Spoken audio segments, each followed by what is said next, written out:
So Attack on Titan has once again returned for another fun episode. Thunder Spears are a weapon that I've been eagerly anticipating to see how the anime would go about depicting them, because I think it's one of the coolest pieces of technology that the Attack on Titan universe has in it. It is such a cool weapon, but it's so interesting because of how devastating it is, not just to the opponent, but also the user if you're not careful. These weapons that they designed specifically to take out the armored Titan, because up to this point, the only thing that's really been that effective against Reiner would be Eren, and if it wasn't for the Colossal, he probably would have killed Reiner. And I think it's really interesting because you have these weapons that, based on the new technology and information they were given previously, they were able to essentially come up with this idea that it's essentially a strike of lightning. These missiles that will latch onto the opponent, and when you pull the string back, you have to be around buildings to actually work, because otherwise you'll have no way to get away from the explosion. You essentially deliver this insane blow. But because you're going up against someone such as Reiner, of course not a single one is going to be enough. Sure, it might look devastating against a tree or even a general Titan. However, when you go up against someone like Reiner, you need an entire squad latching missile after missile to deliver a fatal blow. And I love how they went about kind of depicting it, especially just seeing how at first Reiner really has no reason to view them as anything of a threat. The only threat he has is Eren. He has hardening across his entire body, and he was able to get the jump on Eren after seeming like Eren was going to kick his ass. Because based on previous experience, similar to why they were hiding in the walls not expecting them to check, he had no reason to truly doubt it.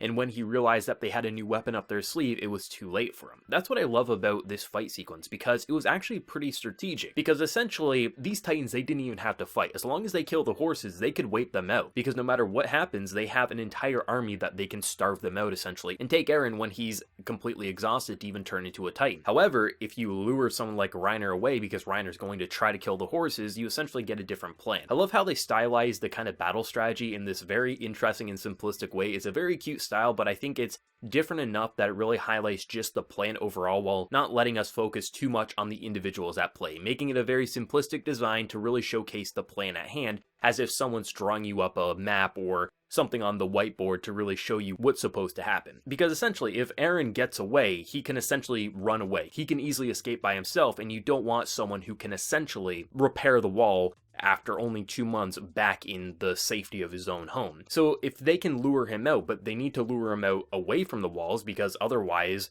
you're going to have some colossal trouble, as we've seen previously. So I like the overall back and forth strategy as you're seeing people like Erwin, who is recognizing what the Beast Titan and the rest are up to, recognizing that there isn't just one intelligent Titan out there. That cart-looking Titan, that has to be a scout of some sort, and that's how they knew when they were going to approach. You're seeing the strategy and just kind of piecing together what the enemy has in store for you, while also trying to come up with a plan that can lure them away so they can't work together. If you stay too close to the walls, the Colossal will appear and will kick your ass at some point in time. You can't have that, but if you fight in the city, where there's a lot of buildings, that will be very effective for the Thunder Spears as well as Eren, because Eren did have the jump on Reiner once. Even if it was a fluke, he almost killed Reiner at one point in time. If the Colossal didn't come to his rescue, he would have been dead 100%. So that's what I like, is Eren's confident because he's really mastered a very interesting fighting technique to essentially put the hardening but only on his fist. In doing so, he's not using too much energy on the rest of his body, while making his fists as physically hard as they can be so he can literally break away the shell that Reiner protects himself in. And you're seeing some pretty cool techniques. I mean, Annie literally was the best fighter that Eren went up against. So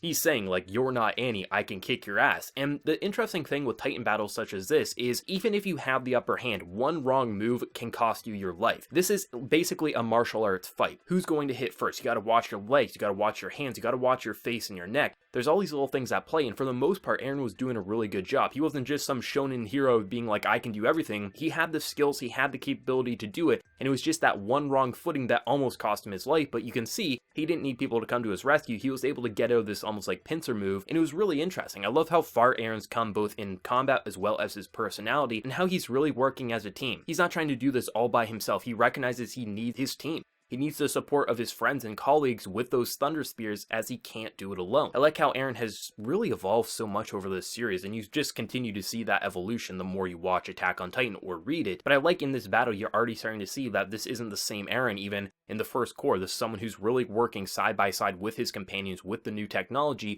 to make sure that it isn't him being the heroic hero, but rather it's him and his team dealing with these people, because just getting to that basement, just getting to basically fill in the walls, that's not enough. You have to kill the people who have been destroying your walls, as otherwise it's just going to keep happening. We're seeing a lot of personality and just growth with Erwin, really just determined before he dies what he wants. He wants to see that basement. We've already learned a lot about his backstory, but we know he wants to uncover the secrets of this world. When Levi tried to shake him down saying you can't go on that mission, he wouldn't back down. There's so much at play where you have all these personal character stories. You have a lot of the Servant Corps just not wanting to kill Reiner, because even though for us we know he's the villain, it hasn't been really enough time for these characters to really kind of be okay with the fact that one of their closest friends did turn on them. Even if you see these actions, it's still so hard to put that bullet in their brain. Of course, they do get the resolve thanks to Jean and just everything like that, but still, like, you can understand the personal, like, almost regret that they're going to have and how they do want to pull away. But in this moment, they have no choice, because they knew it would come to this day that they would have to kill one of their old friends. And even though they may have been lied to, they still were friends at one point in time. And I like that. I like the whole, like, personality and just really drive that Erwin has to really put himself forward, being like, we have to win this. He wants that basement probably more than any of the viewer watching, wondering what's down in that basement cellar. It's so interesting watching all these characters at play, because even though we're surrounded by so much action that is honestly really well animated, I love just how the 3D maneuver gear is operating. I still think 3D maneuver gear is the coolest movement I've ever seen in anime. I think it's such an interesting mechanic just for the story, but seeing how they've always animated it, just with how almost like floaty it looks, but how smooth and fast paced it is, it always looks incredible, and it looks even better now that we have Thunder Spears. And seeing the hand-to-hand combat, it just looks so good. It's explosive, it's exhilarating, but I also really like how even in the middle of all this, you're still seeing so much character and just story play out, which you typically don't get to see with series such as Attack on Titan. A lot of times they try to focus more on the power and the more gimmicky aspects, but Titans, that's not the thing that sells Attack on Titan. It may be in the name, but that's just a singular piece of what makes this story great. It's the characters and their stories and the resolve to see their goals through to the end. You're seeing Levi, not even just someone who's just like, oh, I'm just going to keep killing the big Titans. That's all I'm good for. He recognizes when he has to pull back and has to do something else. The only person who could probably take out that Beast Titan would be Levi. Erwin recognizes it. He recognizes it. So yeah, he's going to go protect the horses for the time being, rather than just being the cliche hero who's going to go fight Reiner and deliver the fatal blow. No, like, that's what I like about this story, and how it just gets even more complex as it goes. The OST is really good. I like how it's not too in your face in this episode. It's eating away more in the background. It's really letting the emotional yells and just pain that, for the most part, Reiner's getting, because he's getting his face pummeled in. And I like how even in the middle of just two giant-ass Titans clashing, it still feels like humans fighting. Of course, there are humans inside these Titans, but for the most part, we're not looking at the human body fighting. We're looking at the Titan form, and it still feels like two humans going at it, life or death situation. They have a deep history, but that history isn't enough to make it so they can just look away and put their goals aside. Each of them have their resolve. Reiner wants to finish his mission. Eren wants to finish his mission. That's what everyone wants to do.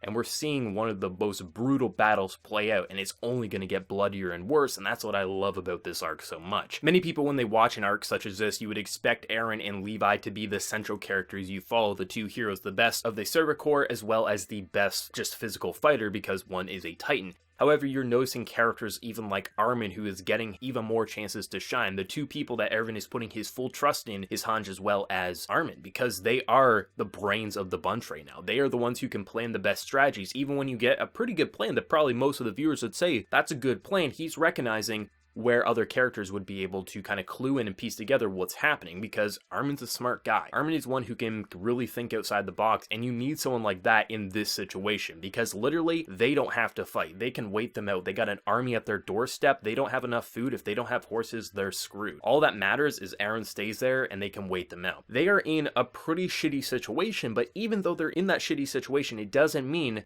that they're completely hopeless, especially when you have two very intelligent characters that can work together to come up with a plan to really scatter their forces and make their Titan-born plan just crumble in front of their eyes. And that's what I love about Attack on Titan. Is even, like I mentioned it last week, that this is a situation that's truly hopeless on both sides. That either side could truly win with the wrong move. I love the idea that Eren had such a really strong hold in this fight, but one wrong move with his foot could have cost him his life. That's kind of the idea of this entire battle overall, is that one wrong move could cost this entire side their lives. if Eren makes the wrong move, if Erwin makes the wrong move, Levi, the Beast Titan, there's so many little pieces at play that could really shatter each of their plans. And even though you might want to say, well, the Titans look like they have the advantage, I would really say it's 50-50. It's a coin toss because each side could really screw over the other, and that's what's exciting. I mean, each of them want their goal to obviously be met, but they're willing to sacrifice as much as needed to take out the other side. So that's why it's really a 50-50 split, and you don't get to see that too often, even with Attack on Titan.